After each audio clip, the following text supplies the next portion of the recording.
BNU, na Escola Portuguesa Dili, organiza atividade de limpeza em área branca do Cristo Rei. Funcionário Banco Nacional Ultramarino BNU, no estudante professor no Inangama Sira José Escola Portuguesa Dili sábado organiza atividade de limpeza e área branca do Cristo Rei.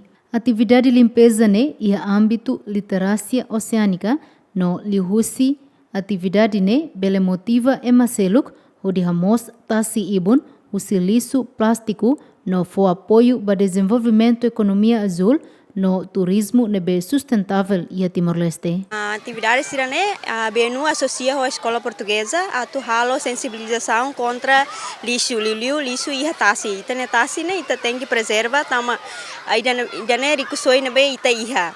Nune ita tem que preservar, no sensibilizamos labar que quansira a tu hatene compreende kata lixo ne ladia. É uma iniciativa da Escola Azul da EPD. Nós pertencemos à rede de escolas azuis de Portugal e que inclui também as escolas da lusofonia, e esta é mais uma iniciativa no âmbito da literacia oceânica e da participação ativa dos alunos.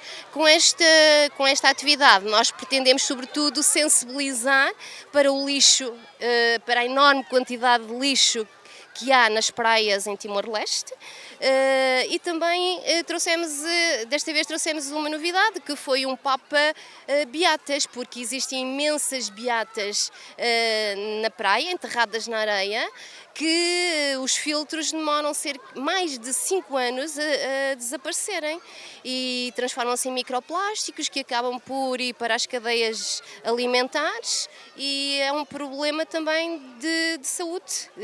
Em Timor fuma-se muito, e associado ao tabagismo há imensos problemas de saúde, e também é chamar a atenção para esse problema.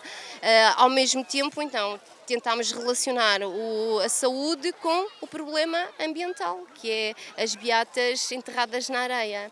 E a atividade Banco Nacional Ultramarino BNU facilita material limpeza nyan hanesan, saco liso, luvas no Seluktan. BNU Timor, durante serviço hamuto com a organização local, Grupo Ambiental Sira, nomos autoridade municipal dele, nebe foca ba ambiente, o de hamos tasi ibun, o objetivo a reduzir poluição plástico e a tasi ibun meti out área branca no Cristo Rei. Bem-vindo a Ximenes, Adriano Verdial, GMN.